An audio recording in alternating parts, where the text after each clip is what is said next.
Hello guys, আমি বেকার ছেলে আর তোমরা দেখছো বেকার ব্লগ। তো সকাল সকাল রেনকোট পরে রেডি হয়ে গেছিলাম, যেহেতু বাইরে বৃষ্টি হচ্ছিল। সেটা বড় কথা না, বড় কথা বন্ধুকে সাথে নিয়ে আমরা বেরিয়ে গেছিলাম একটা জায়গায় যাওয়ার উদ্দেশ্যে। যাই হোক, বাজে কিছু না, আমরা যাচ্ছি টিউশন। তো ভাঙা রাস্তা দিয়ে ভালো গাড়ি নিয়ে যাচ্ছিলাম আস্তে আস্তে চালিয়ে।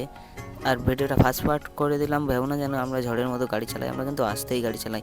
তো আমাদের গন্তব্যস্থলে যেহেতু আমরা পৌঁছে গেছিলাম, তো দেখতে পাচ্ছ আমাদের স্কুলটাকে কত সুন্দর লাগছে এই সকালবেলা মেঘলা মেঘলা ওয়েদারে। তো যাই হোক, এইমাত্র আমরা পৌঁছে গেলাম আমাদের গন্তব্যস্থলে। আর মনে মনে ভাবছিলাম আমরাই হয়তো আগে এসেছি, বাট না, আমাদের আগেও আরও 2-3 জন এখানে চলে এসছে। তো যাই হোক, সেটা বড় কথা না, বড় কথা আমরাও এসেছি টাইমের আগে। আমাদের পড়া ছিল যেহেতু 8:30টায়, তো আমরা এসেছিলাম 8:25-এ, 5 মিনিট যেহেতু বাকি এখনও আছে। বন্ধুকে নামিয়ে দিয়ে বলি, তুই ক্যামেরাটা ধরে আমি গাড়িটা একটু পার্ক করে নিই, যেহেতু আমার এত বড় গাড়ি তো পার্ক করতে একটু সমস্যা হয়। যাই হোক, গাড়িটা পার্ক করে আমি রেনকোটটা খুলছিলাম, কারণ বৃষ্টিটা তখন কিন্তু বন্ধ হয়ে গিয়েছিল।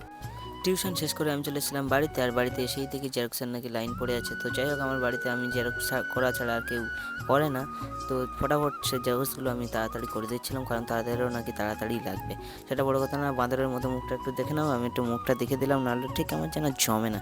তারপর কিছু কাস্টমার চলে এসেছিলো দোকানে, তাদেরকে ছাড়লাম।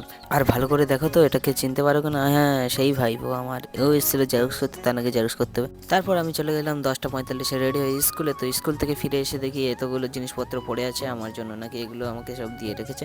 যাই হোক, দোকানে এসবগুলো শেষ হয়ে গেছিলো, তো সেগুলো আমাকে গোছাতে হতো এখন। ইচ্ছা না থাকলে উপায় নেই, সকালবেলা উঠে টিউশন যাও, তারপর স্কুল যাও, এসে দোকান চালাও, এইভাবেই চলে যাচ্ছে। তো সেটা বড় কথা না, বড় কথা হচ্ছে এগুলো এখন গোছাতে হবে, কিন্তু আমি কি একাই গোছাবো? তো দেখো কত সুন্দর লাগছে এগুলো গুছিয়ে, তো আশা করি ভালোই লাগছে। এবার দেখা যাক কাস্টমার এসে কী চায়। কাস্টমারের একটা খারাপ জিনিস আমার খুব খারাপ লাগে, যেটা থাকবে না সেটাই চায়।